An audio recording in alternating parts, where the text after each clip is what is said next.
गुरुजी की प्यारी संगत को जय गुरुजी। आप वीडियो को लाइक कीजिए, हमारे चैनल को सब्सक्राइब कीजिए और बेल आइकन को प्रेस कर दीजिए ताकि लेटेस्ट वीडियो की जानकारी आपको समय पर मिल सके। जय गुरुजी। हमारे प्यारे और परम पिता शिव जी के समान गुरुजी के चरण कमलों में शत शत नमन और गुरुजी की डिवाइन संगत को जय गुरुजी। संगत जी, क्या आप जानते हैं गुरुजी ने शिव पुराण पढ़ने व सुनने के लिए क्यों कहा है? तो आज आपको इसका जवाब आज के विद्येश्वर संहिता के 5वें व 6ठे अध्याय में मिल जाएगा। साथ ही शिवलिंग का महत्व भी हमें समझ आ जाएगा। आज शिवलिंग की महिमा सुनेंगे, इसलिए हम सब शिवलिंग का ध्यान करके मानसिक और शाब्दिक रूप से शिवलिंग का अभिषेक ओम नमः शिवाय मंत्र के साथ करेंगे।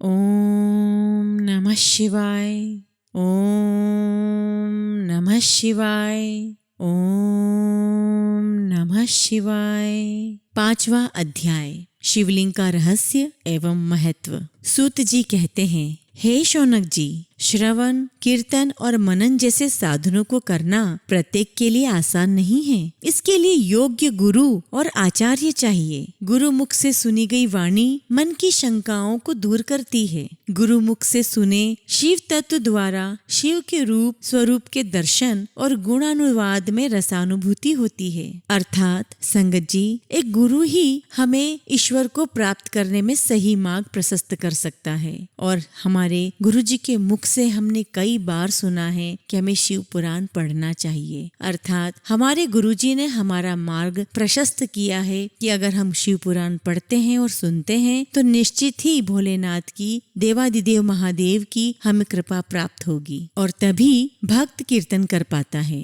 यदि ऐसा कर पाना संभव न हो तो मोक्षार्थी को चाहिए कि वह भगवान शंकर के लिंग एवं मूर्ति की स्थापना करके रोज उनकी पूजा करें। इसे अपनाकर वह इस संसार सागर से पार हो सकता है। संसार सागर से पार होने के लिए इस तरह की पूजा आसानी से भक्ति पूर्वक की जा सकती है। सभी लोग अपनी शक्ति एवं अपनी सामर्थ्य के अनुसार धन राशि से शिवलिंग या शिव मूर्ति की स्थापना कर भक्ति भाव से उसकी पूजा करनी चाहिए और स्थापना करने के बाद पूर्ण उत्साह के साथ उत्सव का आयोजन करना चाहिए तथा पुष्प, धूप, वस्त्र, गंध, दीप और तरह तरह के भोजन नैवेद्य के रूप में अर्पित करने चाहिए, वो भी श्रद्धा अनुसार। श्री शिव जी ब्रह्म रूप और निष्कल अर्थात कला रहित भी हैं और कला सहित भी हैं। मनुष्य इन दोनों स्वरूपों की पूजा करते हैं। शंकर जी को ही ब्रह्म पदवी भी प्राप्त है। कलापूर्ण भगवान शिव की मूर्ति पूजा भी मनुष्य द्वारा की जाती है और वेदों ने भी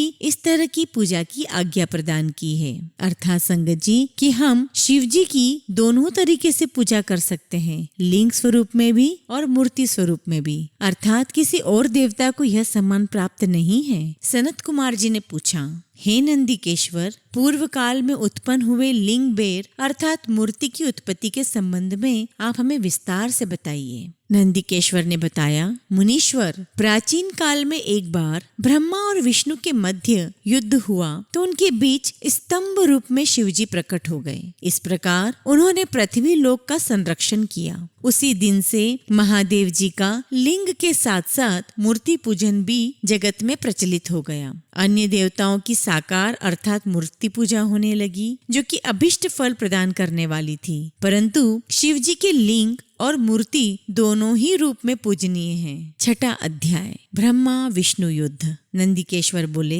पूर्व काल में श्री विष्णु जी अपनी पत्नी श्री लक्ष्मी जी के साथ शेष शैया पर शयन कर रहे थे।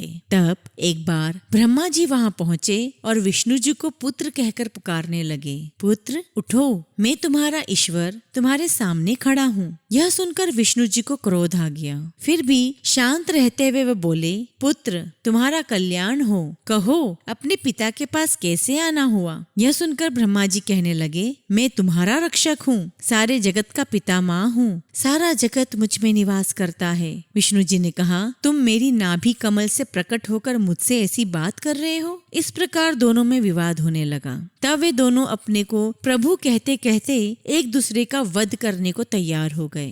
हंस और गरुड़ पर बैठे दोनों परस्पर युद्ध करने लगे। ब्रह्मा जी के वक्ष स्थल स्थल में विष्णु जी ने अनेकों अस्त्रों का प्रहार करके उन्हें व्याकुल कर दिया। इससे कुपित हो ब्रह्मा जी ने भी पलटकर भयानक प्रहार किए। उनके पारस्परिक आघातों से देवताओं में हलचल मच गई। वे घबराए और त्रिशूलधारी भगवान शिव के पास गए और उन्हें सारी व्यथा सुनाई। भगवान शिव अपनी सभा में उमा देवी सहित सिंहासन पर विराजमान थे और मंद मंद मुस्कुरा रहे थे। संगत जी, ब्रह्मा जी और विष्णु जी के मध्य जो युद्ध हुआ उसका निर्णय भोलेनाथ ने क्या लिया, ये हम 7वें और 8वें अध्याय में सुनेंगे। जय गुरु जी। शुक्राना गुरु जी।